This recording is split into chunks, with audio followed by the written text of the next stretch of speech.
Today I'm going to do a real short video on my Leader LFM39, which is a WoW and Flutter meter that I recently acquired. Of course, the WoW part, that refers to, for example, changes in rotational speed. Let's say if it's a cassette, it could be capstan, or let's say if it's a record player, it could be turntable. According to my Leader here, for Leader, the WoW component, that's under 6 hertz or under 6 times a second. And the Flutter part, now according to Leader, that's going to refer to the changes in rotational speed that change more than 6 times a second.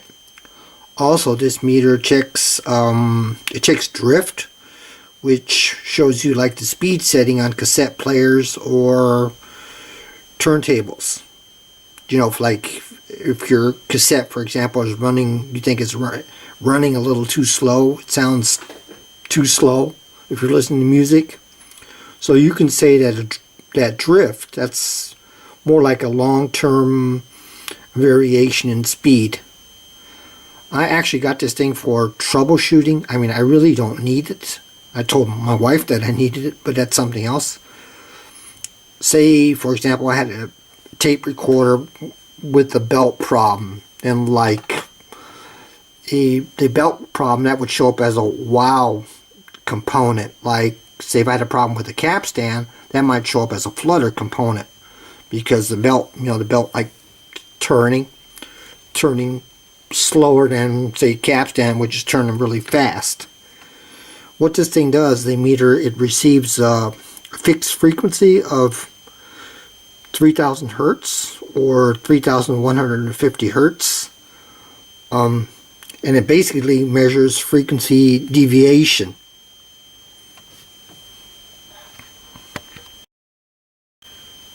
Now, this particular meter has 2 oscillators in here. One puts out 3000 hertz and the other one puts out 3150 hertz. These are fixed frequencies. For example, you can make your own, you can't make your own test record, but you can make your own test cassette, and it's going to be like pretty spot on. So if you buy one of these units, you will have to check if there's anything coming out in the back. And there's 2. Actually, I can turn this unit around. I've got it on. There's some jacks in the back. Here, these are the oscillator out jacks. Like I said, it has 2 oscillators in there, and they're pretty accurate. So if you'd buy a used one, you have to make sure these things are working, because if they're not, then that's it then. These are sealed units, and these will put like 3150 hertz.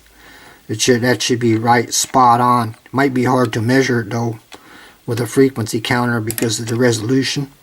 And you've got, of course, while I'm got it turned around here, you have 2 jacks, so you can hook it up to a scope. And you got 2 jacks here. You can hook it up to a DC recorder. I guess it records something long term. And of course, you got the fuse. Let me turn this thing back around.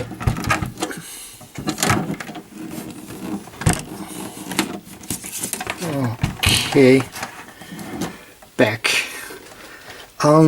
What else can I say about this unit? It's actually got a power on off switch, and you can measure it says here WoW and Flutter, and this is weighted. As far as I remember, the weighted's like a different test position. I think it uses a special filter to attenuate certain signals. And these here, JIS, CCIR, DIN, those are different, basically just different standards. I think the JIS, used in Japan. The CCIR, that's for France. And the DIN, that's a German standard. Also, you got 5 ranges from 3% wow and flutter distortion to down to 0.03. It's also got an input monitor here. I think when the input level is high enough or has a certain frequency, then that'll go ahead and turn on. I haven't used this unit at all yet. I haven't really did anything to it except to try to check the oscillator frequency in the back. I know it's putting something out, but my frequency counter is not really good enough. I don't have enough resolution to see if it's right spot on. And of course the drift meter here, that indicates the drift in percent. That's in reference to the center frequency.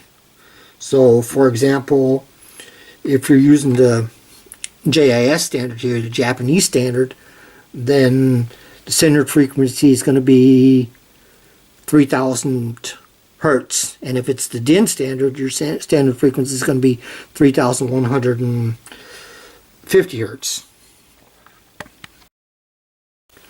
Again, both the wow and the flutter, they refer to changes in the rotational speed. And once again, as the way Leader has it for them, if it's under 6 hertz or 6 times, basically 6 times per second, they consider that to be wow. And if it's over 6, the change in rotational speed is over 6 times a second, more than 6 times a second, or more than 6 hertz, then they consider that to be flutter. So basically, in order to use this thing, like for example, to check out a cassette player, I'd have to make myself a test tape here, hook up a cassette deck to the oscillator output in the back, and once I did that, I would have to figure out what standard that I'm going to use, the Japanese standard or the DIN standard. Then I'd have to figure out whether I'm going to have it like weighted or unweighted. I think if it's weighted, I think it's you're going to get better results as far as I remember. And I assume I would have to start out on the highest range here, 3, and then continuously work myself down. But I think I'd also have to remember, for example, if I'm checking out a cassette deck, I'd have to remember that there's wow and flutter present when I'm recording, and there's wow and flutter present when I'm playing back. So I'd have to, I think, deduct half of that, because if not, you'd get a false result. You would think, you would think that's something. You would think it's actually a lot worse than it is. So once I actually, then I would actually have to hook up the cassette deck to the inputs there, and then that level monitor should turn on, and that should be it. Of course, beforehand, I think I have to do some kind of mechanical adjustments here I would have to do. I haven't really looked at it. I've got the manual, but I really haven't looked at it yet. And also, I don't know about calibration, because I just took a real quick look in the manual, and it says you have to have I think it's a wow and flutter calibrator. And I mean, who's got that at home? It's not like I have it in my back closet. And then who's going to say if that's still accurate now? So one thing's going to lead to the next. But I think for my purposes, what I'm going to do, since I really don't work on what's called, I guess it was called hi-fi equipment, really expensive cassette decks or turntables, I think it's good enough. I might keep this for a little bit and then sell it. I elected to buy an old unit They're newer ones, but they are somewhat more expensive. I am going to make a video though where I show this this wow and flutter meter in action.